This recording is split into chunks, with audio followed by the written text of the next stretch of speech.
Like what made you dive into the blog? I know you said obviously you've always had a love of travel, but where did the the idea start really?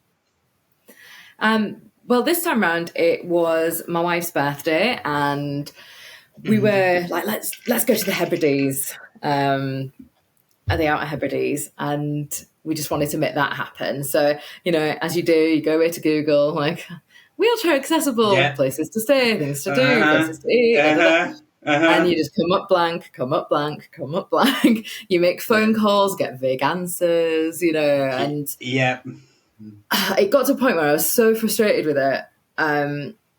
And we just said, let's just wing it. Let's just wing it. We'll be all right. We found somewhere to stay that was like accessible enough. Doable. Like, Yeah. yeah. Because we were on a budget as well. If we had a bigger budget, we could have got somewhere like super duper accessible. It'd have been fine. But we were on a budget. So it was somewhere that I could manage. And we were only supposed to be there for, I don't know, maybe like 5 days or something. But our ferries kept getting cancelled, so we ended up being away for like, oh God, I don't know. Was it like 10 days in the end? So we just did a full tour of like the Outer Hebrides right from the bottom to the top. We just thought, while we're here, let's do it. But before we went, we just said, you know what? Let's just see what we find that's accessible to do. Let's see if we can find. My thing is, I wanted to get on a beach. Everyone goes to the Outer Hebrides for the beaches, right? So I was like, I want to see if I can get on a beach. And I did with my tri ride. There was some really packed sand. Oh, nice. And the water was really far in. So I was like, yes. But we said, like, let's film it. Like, let's do like a vlog or something. And we said, if it's really shit, we don't have to do anything with it. We can just laugh at ourselves and then just leave it. That's all we have to do. Yeah. And it is fairly shit, but it's not actually. It's all right. So we filmed it, and we just kind of like, can we get here? Can we get there? And we filmed it, and we had such a laugh doing it. And we did manage to do some amazing things. Like, we got up to the Callanish Stones in Lewis, the standing stones. Nice. Yeah. We didn't know if we could get up there, but we managed to do that, which was like amazing. Came home and put the vlog up on YouTube and thought, well, done that. Let's just leave it. And then I got a couple of messages from people saying, oh, that's amazing, thanks. Like, I've always wanted to go to the Hebrides. And then some guy saying, oh, I booked my honeymoon in the Hebrides and this is going to be like really helpful. Thank you so much.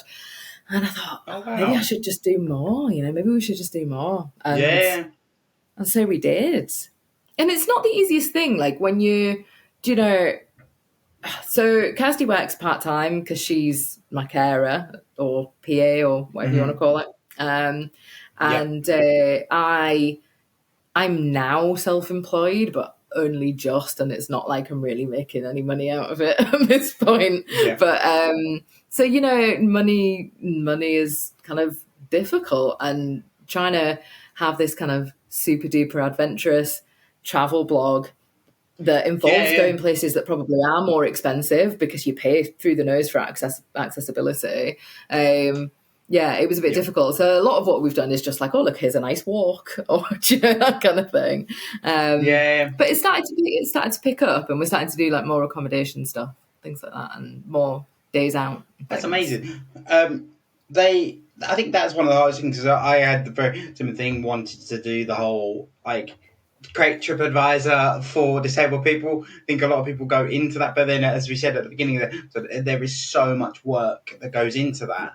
And then as well, like, I will openly say I've not got the patience for it. So, like, I get annoyed, like, not annoyed's the wrong word, but, like, the fact that I always have to phone hotels, like, just put it on your website. Like, it's not hard. Just please, just put it on your website. Like, or, you know what makes me laugh? So one of my obsessions I've realised that, and I think this goes for a lot of disabled people, when it comes to hotels, we're obsessed with bathrooms.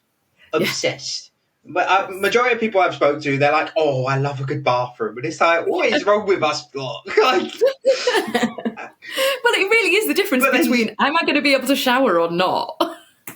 Yes. Yep. But the worst thing is, how many hotels that have these really arty shots, like, it's just the shower head spraying out water, and I'm like, doesn't tell me anything. Like, exactly. Yeah, it's got a shower head. Wow. Like, And then it'll just say like fully wheelchair accessible, and you're like, what does that mean? What does that yes. mean? Or like for me, one of my favourites is like fully accessible and all this. But then one of my things is I can't use baths. But then why is it that not so much now, when I was younger, every accessible room, it just has a bath with a grab rail, and I'm like, not quite, Yeah. almost, but not Yeah. quite. Yeah, it's like I can get a bath if Kirsty's there to make sure I don't knock myself out 4 times and drown, but Yep, like yep, otherwise wet room all the way. With the accessible holidays Scotland thing, that's with the actual directory. That's why we've got it all ticked. It's like, wet room, shower, which side transfers your toilet, what grab rails have you got, all this kind of stuff.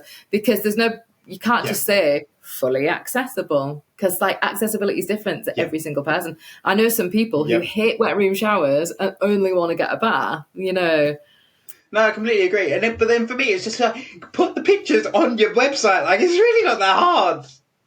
Exactly. It's like these accessibility guides that people do are brilliant. The ones where the accessibility guides where it's all photos and descriptions of everything, like down to minute detail. I love them because I'm like, now I can make a decision myself. Or one of my favourites is I get so excited when I'm on booking.com and there's actually an accessible room listed, and I'm like, oh, they've actually thought about it. Yay! Instead of me having, prime example. So me and Gina, we're due to go to Germany on a weekend away.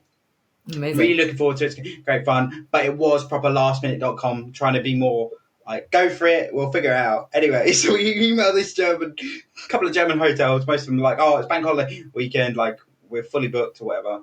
Fine. This one German hotel comes back and goes, we do not have any accessible rooms. We suggest you look for somewhere with accessible rooms. And we're like, classic German directness. Yes. Yeah, pretty much concrete advice, but I'm pretty sure I could have figured that out on my own. All you needed to tell me was you didn't have an accessible room. I know, that is funny. But the thing is, well, I do prefer, like, if someone's straight up, if someone just says, no, sorry, we're not accessible. Because otherwise you get we're not really accessible, but if you don't mind being lifted down the steps, and then if you can do this, and like, we don't have an accessible toilet, but if blah, blah, blah, and it's like, well, can you just say that you're not accessible? Like, please. Yeah.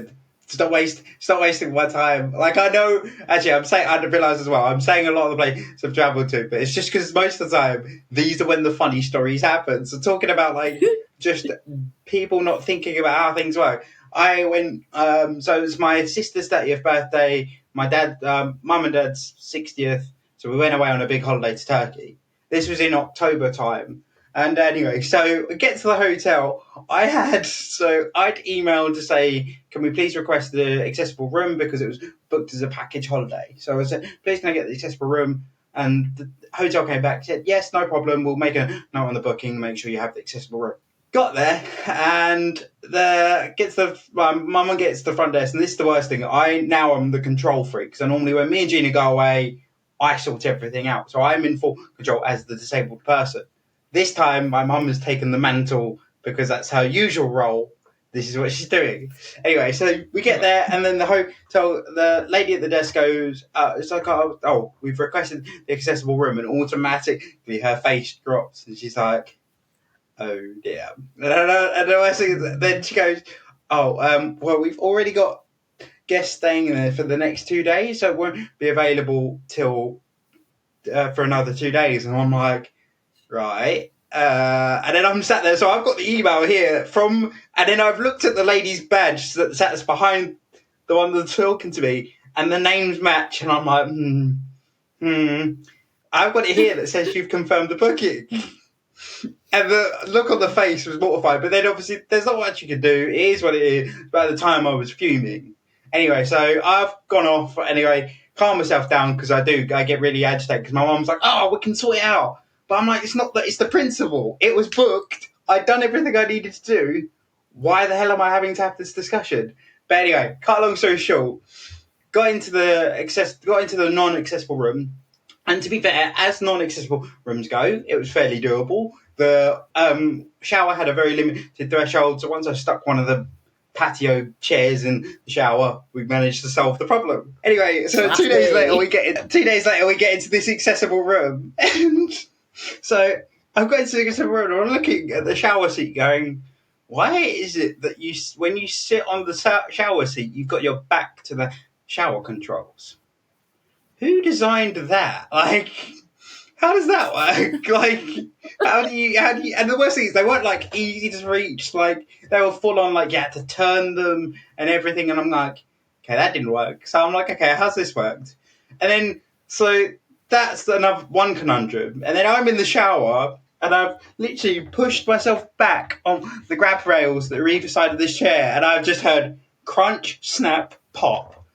And I'm like, oh dear. And then literally the grab rails come off in my hand. And I'm going, Gina, you might want to come in a second and just figure out what we're going to do about this. Oh, brilliant. Absolutely trashing the place. And then to top it off, so the hotel, although accessible, one of the accessible ways was like to use like these like nice but like stair lifts. So like the proper stair lifts that you get a wheelchair and they guide, like it goes along the stairs. And they were nice wide stairs, so you weren't interrupting anyone, but the entire trip we were there, they didn't work. So I had to do lots of steps, which I could luckily do. But anyways, but bless them, the poor like maintenance team were trying it the whole time we were there and got it working the last 2 days. But the funniest thing about it was, so it was an all-inclusive holiday, and we get one like day in their posh restaurant. So as an apology for like the whole room fiasco and everything, they're like, oh, you can also have dinner at another one of our nice restaurants, or free of charge and everything else. Get to the restaurant and they put our table of like 10, or yeah, it was 10. I think it was 10. Anyway, and then they put it up 2 steps, and I'm like, oh my god, like, you know, you just sit there thinking, I don't understand how this has got lost in translation, because it's very clear that I'm sat here in a wheelchair. Like, God, like, where is the communication? Yeah, it's not even that. Like, it's more just like, do you realise how much of a mug you look because you're trying to say sorry to the guy in the wheelchair, but to say sorry to him, you put him on a table upstairs. Oh, dear. Oh, but yeah. So those are pretty much my travel stories for now. But yeah, I've taken over the podcast. I just realised how many stories I've told. Sorry. My bad. I love it. It's brilliant. I love hearing about it. I say I love it. I don't love that you've had disasters, but I think there's a certain like humour that you grow over time with this kind of stuff. Like, you get a thick skin with it, don't you? It's more like a reassurance of, thank God I'm not the only one. Like, I feel like with travel as well, there's so many fun, like you said, there's so many funny stories that come out of it. Like, I had one in Germany where it was one of these automatic doors where you press the button, public toilet, you press the button and the door shuts. But there's a 5-second break countdown. Like, there's a 5-second break between you press the button and the door shuts. And every time I went to this public toilet, this German guy would count it down for me. And he'd be like, and 5, 4, 3. And I'm like, I know, don't worry, it's fine. Oh dear. just travel and disability are 2 different in finding I don't need the toilet. That's the only time I'm like, oh my god, let me go. Other than that, I'm like, look, it happens. Like, it's that my same perspective. If I ever get stuck in traffic, I'm like, do I need the toilet? No. Have I got good music going? Yes. Am I able to let the person know that I'm going to be late? Yes.